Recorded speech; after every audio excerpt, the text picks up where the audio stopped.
Indian economy on the eve of independence. तो अब एक एक करके सेक्टर वाइज बात करेंगे। तो सबसे पहले कौन सा sector? Agricultural sector. During the pre British period the condition of Indian agriculture was not at all satisfactory. India's economy under the British colonial rule was overwhelmingly rural and agricultural in character. Rural, overwhelmingly rural. Beta, it is not. So sometimes there are words which you cannot pronounce easily. Overwhelming अलग होता है, overwhelmingly तो because so many G's together, so that is how it is pronounced. Anyway, India's economy under the British colonial rule was highly rural and agricultural character. मतलब majority of the population, 2/3 of the population was involved in agriculture, and still they were not financially stable. Why? Because of the zamindari system. तो एक एक करके हम understand करेंगे what were the reasons behind stagnation of the agricultural sector during the British rule. Nearly 85% of the country's population lived mostly in villages. अभी थोड़ी देर पहले तो 2/3 बोल रहे थे. 2/3 of the population was dependent on agriculture. 85% of the population was living in rural areas, villages, and derived livelihood directly or indirectly from agriculture. Even with this large proportion of the population engaged, majority of the population is involved in one thing, and that is also not perfect. मतलब आप सब एक ही चीज कर रहे हो और उसकी क्वालिटी भी सही नहीं है, तो प्रॉब्लम है ना फिर तो, कि कंट्री की स्पेशलाइजेशन एक चीज है और तब भी हम compete नहीं कर पा रहे बाकी कंट्रीज के साथ, तो प्रॉब्लम है. Even with the large proportion of the population engaged in agriculture, the country was not self-sufficient in food and raw materials for the industry. What were the main reasons for stagnation in the agricultural sector? What were the reasons behind stagnation? Number one, the land settlement system, also known as the zamindari system.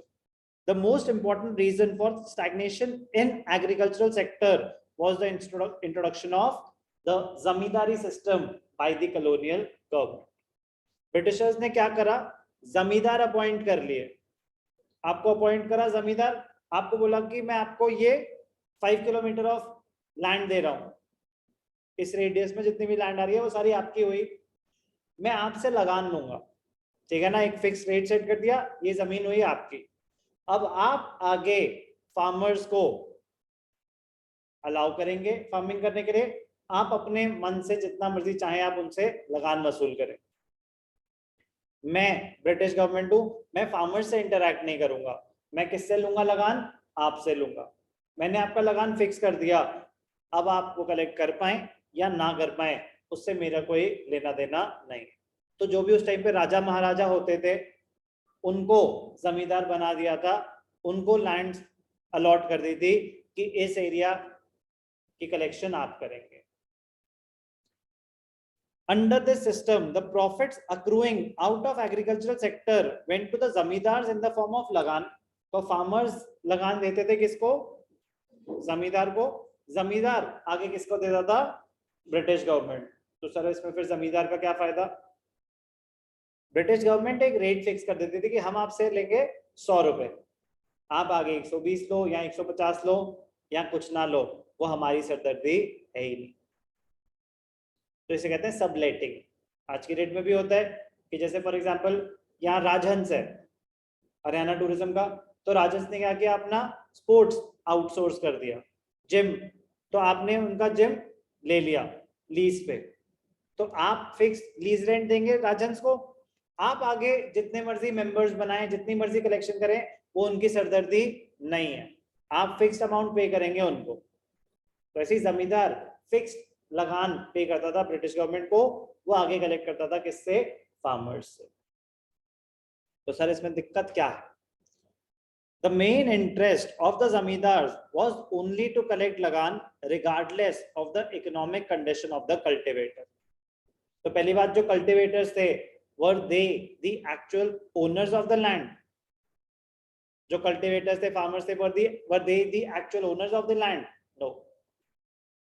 तो वो तो एक तरह से tenants, peasants, just working on the land.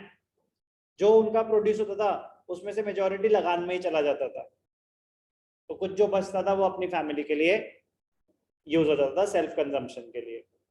But जमींदार development पे ज्यादा खर्चा करते हैं, ना के बराबर। They were not attached to the farmers, तो वो डेवलपमेंट पे खर्चा नहीं करते थे। तो जो भी खर्चा करना है वो आपने ही करना है। और अगर जमीन आपकी नहीं है तो क्या आप वो रिस्क लेंगे कि उस पर ज्यादा इन्वेस्टमेंट करने का? तो सारी चीजें इंटर रिलेटेड रहेंगी। The main interest of the zamindars was only to collect lagan regardless of the economic condition of the cultivator. The dates for depositing specified sums of lagan to the British government were fixed, failing which the zamindars were to lose their rights. आपको जमींदार appoint किया है, आपको इस date तक देना है लगान, नहीं दोगे आप राइट्स लूज कर दोगे, हम किसी और को अपॉइंट करेंगे एज जमींदार। तो आपको देना ही देना है। अब आप कहाँ से दोगे? अपनी जेब से तो भरोगे नहीं, आप फार्मर से रिकवर करोगे। तो उस टाइम क्लाइमेटिक कंडीशन उस साल फेवरेबल रही हूँ, नहीं रही हूँ, उसके पास पैसे हैं कि नहीं है, आपको पैसे देने पड़ेंगे। The zamindars and the colonial government did nothing to improve the condition of agriculture. Just read क्या था ये जमींदारी सिस्टम। मेन पॉइंट यहाँ कवर हो चुके हैं। लैंड सेटलमेंट सिस्टम में क्या था? जमींदारी system, also known as permanent settlement system, was introduced by Lord Cornwallis in 1793. The basic aim for starting this was to increase the revenue of the colonial government. Under the system, zamindars were recognized as the owners. You will be recognized as the owner of the land, and were given the you will be given the right to collect the rent or the lagan from the farmers. Thus zamindars were to function as intermediaries between the cultivators and the British government. तो क्या जमींदार खुद farming कर रहे हैं? No, वो एक तरह से इंटरमीडियरी बन गए हैं ब्रिटिश गवर्नमेंट और एक्चुअल कल्टिवेटर्स के बीच में। This system was based on exploitation, as zamindars were allowed to extract as much rent or lagan as they wished. तो जो मैंने आपको बात बताई, मैं आपसे एक फिक्स अमाउंट लूंगा, आपके आगे मर्जी है, आपने लोगों से कितना लेना है, जितना मर्जी को। बात समझ आई? So the zamindars imposed exorbitant lagan, and the rates of lagan were so high that the farmers were not left with enough food grains to feed themselves. This made the farmers economically and physically weak. Zamindars were also interested in pleasing the British government and did nothing to improve the condition of agriculture. क्योंकि जमींदार तो अब उनकी side हो गए थे Britishers की, क्योंकि उनको तो पैसा मिल रहा था अच्छा खासा, उनके साथ थोड़ी ना कुछ बुरा हो रहा था, बुरा हो रहा था actual cultivators of the land, farmers के साथ। तो one of the most important reason for stagnation in agriculture was the land settlement system or the zamindari system. Second, commercialization of agriculture. Britishers introduced commercialization of agriculture. Commercialization of agriculture में क्या था? Shifting from the production of food crops to the production of cash crops. आप wheat rice ना बना के आपको motivate किया जा रहा है आप कॉटन और जूट बनाएं, क्योंकि उनको चाहिए, और आपको उसके लिए क्या देंगे? आपको एक्स्ट्रा पैसे दे रहे हैं। तो अब आप तो फाइनेंशियली वीक हो, ठीक है ना, आप फार्मर्स हो, आप तो फाइनेंशियली वीक हो, तो आपके लिए तो पैसा सब कुछ है, तो मोटिवेटिंग फैक्टर है क्या, मेरे को इसमें ज्यादा कमाने को मिलेगा, तो आप वो कर रहे हैं without having the far sighted vision कि अब आप कैश क्रॉप्स बना रहे हैं, तो खाने के लिए तो आपके पास कुछ है नहीं, अब कैश क्रॉप्स बेच के जो पैसा आएगा उससे आप फूड क्रॉप्स परचेज करेंगे, तब जाके आप अपना पेट भर पाएंगे। तो जब ग्रोथ अच्छी होगी, फेवरेबल कंडीशन होंगी, तो आप ये सब कर पाओगे।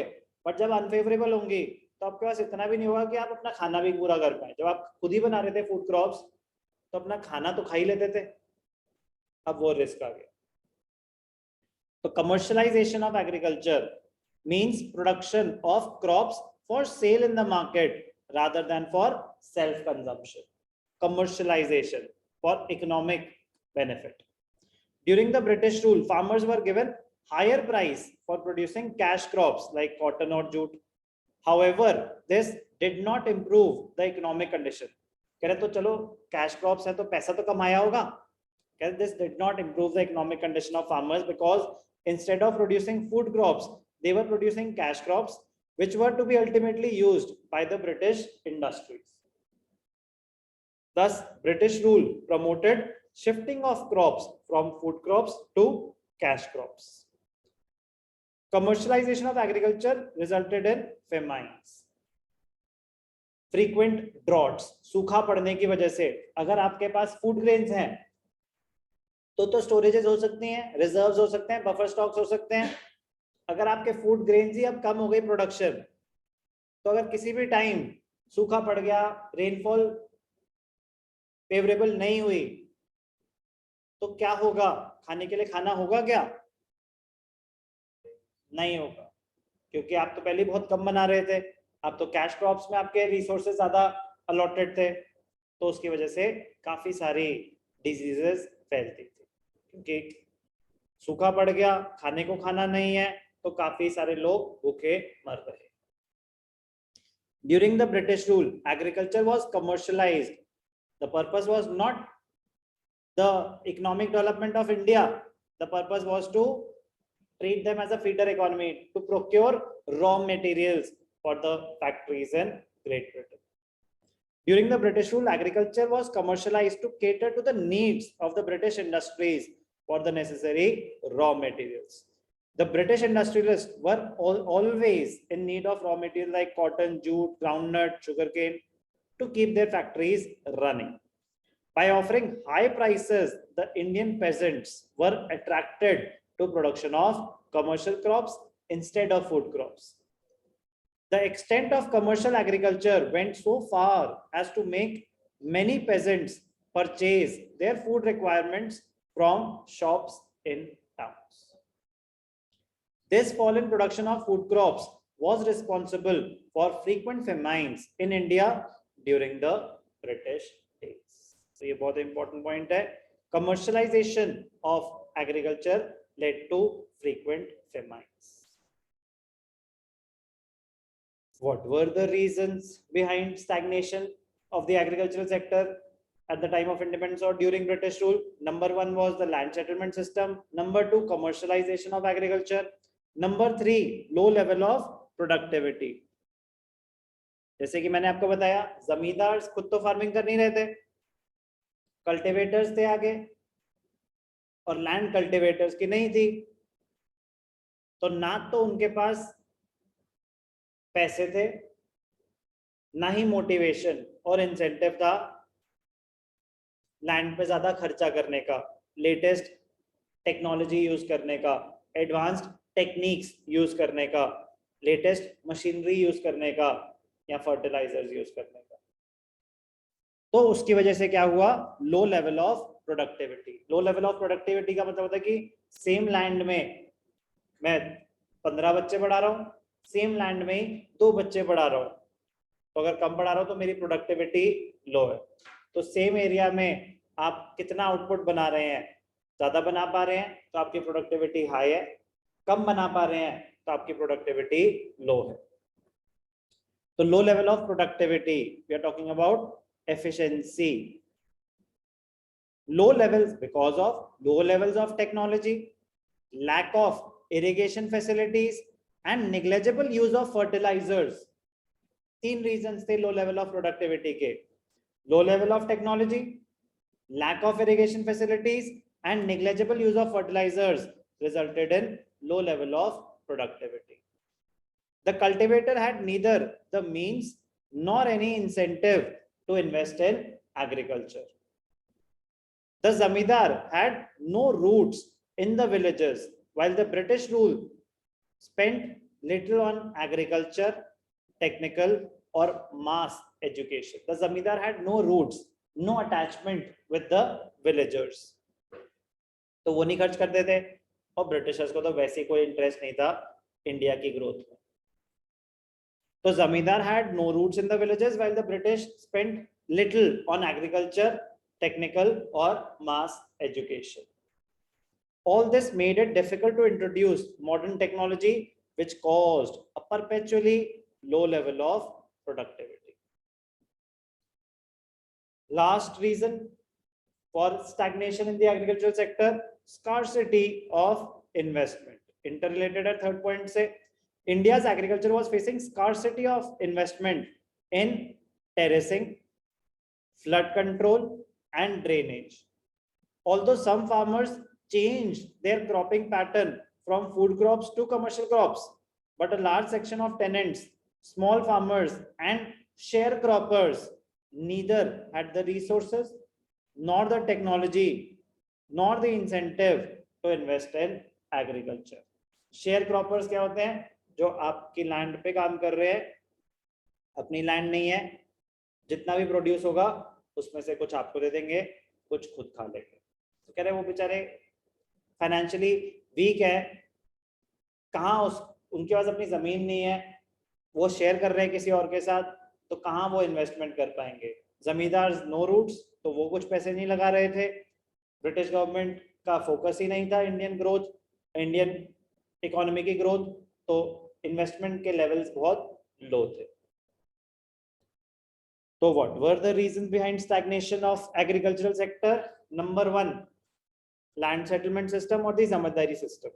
Number 2, commercialization of agriculture, which led to frequent famines. Number 3, low level of productivity, and the last one is scarcity of investment.